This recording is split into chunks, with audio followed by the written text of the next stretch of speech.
Breaking news into CBS Sports HQ, Caitlin Clark took to social media to announce that her season is over.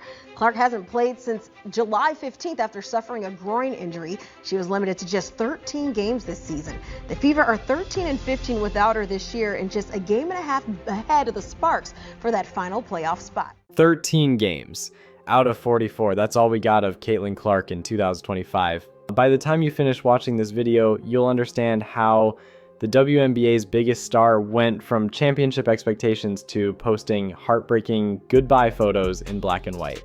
But more importantly, you'll see how this became bigger than just one player's injury.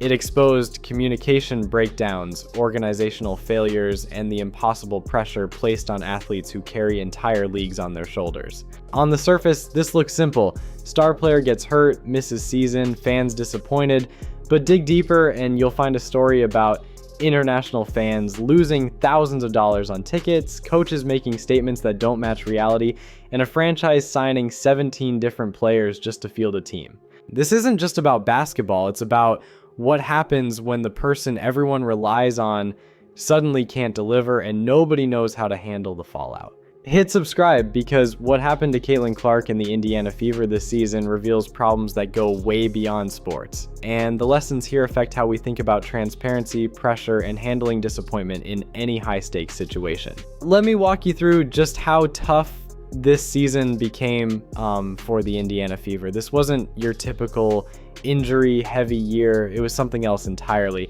Caitlin Clark, the team's star player, only appeared in 13 games out of the full 44-game season.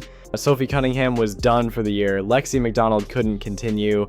Chloe Bibby, who we'll talk more about, also finished early. Here's something that really shows how bad things got. Even the coaching staff got hurt. Keith Porter, the player development coach, ruptured his Achilles tendon. When your trainers are getting injured, you know something unusual is happening. But here's where things get confusing. Throughout all these problems, Coach Stephanie White kept making statements that didn't quite match what happened next. Take Chloe Bibby's situation. When asked about Bibby's condition, White told reporters that Bibby's knee swelling wasn't what she would call a setback. She explained it was just travel fatigue causing some swelling. A few days later, Bibby was officially ruled out for the entire season. Going from not a setback to season over seems like exactly what most people would call a setback. This pattern kept happening throughout the year. The team was scrambling to find players. They brought back Bree Hall, a second-round draft pick they had cut earlier. They were rotating between Aerial Powers and Shea Petty on short-term contracts.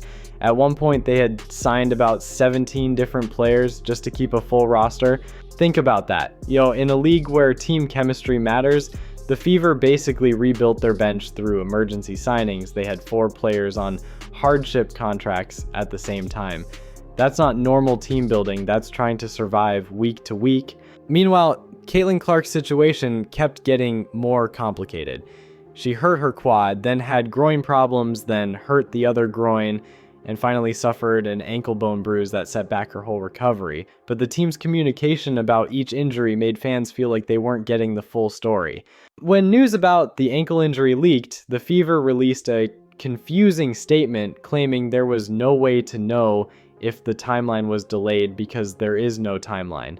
That doesn't make much sense. You can't delay something that doesn't exist, but you also can't be clear about what's actually happening. This created a cycle where fans stopped trusting updates. People were flying in from other countries, asking content creators whether they should bring their kids to games because nobody knew if Clark would actually play. Clark herself was reportedly working out for hours every day, trying to get back on the court, but she couldn't do full contact practice. Coach White admitted this publicly, saying Clark could do some team drills and shooting, but no contact work. For a player whose game relies on being physical and reading the court, that meant she wasn't close to being ready. You could see the frustration on Clark's face before All-Star Weekend. When that groin injury happened, there was this moment where she realized all her previous rehab work hadn't worked. She was looking at starting over again. The pressure she faced as the league's biggest star, knowing millions of people bought tickets specifically to see her, must have been intense. The business side matters too. Clark drives attendance, TV ratings, and merchandise sales. The league expanded to 44 games partly because of the attention she brought as a rookie. When she's missing most of those games, it affects everyone's bottom line. During her 13 games, Clark averaged 16.5 points, 5 rebounds, and 8.8 assists. Solid numbers that showed she was still playing well when healthy. After months of uncertainty and partial answers, Caitlin Clark decided to speak for herself. On a Thursday afternoon, she posted a statement that ended the speculation. In her social media post, Clark wrote, "I had hoped to share a better update, but I will not be returning to play this season. I spent hours in the gym every day with the singular goal of getting back out there. Disappointed isn't a big enough word to describe how I am feeling." The black and white photo she shared told the story. Signing autographs for fans who traveled far to see her, sitting in street clothes, watching her teammates, being part of team huddles while unable to contribute on the court. Clark taking control of the message was significant. After months of confusing organizational statements, she spoke directly to fans. That showed she understood why people were frustrated about the lack of clear information. General Manager Amber Cox issued an official statement explaining the team's decision. Caitlin has worked so hard throughout this time, doing everything possible to recover and return to the court, but ultimately, time is not on our side. There is not enough time left in our season for her to safely return. The word safely is important here. It suggests they could have rushed her back but chose to protect her long-term health. That's the right medical decision, but it raises questions about why this conclusion took until 3 games remained in the season. The response was immediate. Within minutes, Clark's post had hundreds of thousands of views. Support came from across the basketball world, including from LeBron James, who commented, "Minor setback for a major comeback. Rest up, get healthy, and be you." Additional support came from teammates, other players, and fans worldwide. The real issue here isn't just one lost season, it's how the situation was handled. The unclear communication, mixed messages, and apparent disconnect between what fans were told and what was happening created problems that went beyond basketball. The timing hurts too. The WNBA offseason is long. Clark's last game was in July, and she won't play again until the 2026 season starts. That's about 8 months of waiting for fans who made her rookie season must-watch television. The Fever are still likely to make the playoffs despite everything that went wrong.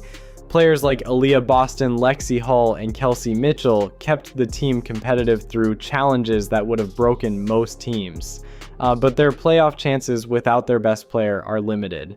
This story teaches us several important things about modern sports, star player management, and the relationship between teams and fans. First, clear communication matters more than people think. When dealing with a player like Caitlin Clark, every update gets analyzed by millions of people. Being vague doesn't protect anyone. It just creates more questions and frustration. Second, the pressure on star players in smaller leagues is unique. Clark isn't just a basketball player. She's someone who drives attendance and viewership for the entire league. That's a lot of responsibility for one person. Third, injuries are unpredictable despite medical advances. Sometimes one injury leads to others as the body compensates differently. Sometimes healing takes longer than expected. The human body doesn't follow schedules. The most important lesson might be how Clark handled this setback. She took responsibility, spoke honestly to fans, acknowledged their disappointment, and stayed focused on the future. That's leadership, even from the sidelines. Other great players have faced similar challenges. Michael Jordan missed most of his second season too.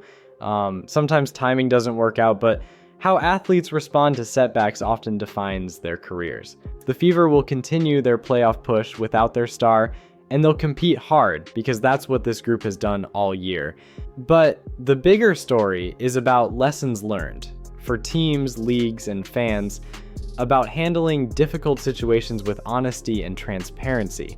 If this breakdown helped you understand how complex these situations really are, make sure you subscribe because we'll follow Clark's return journey.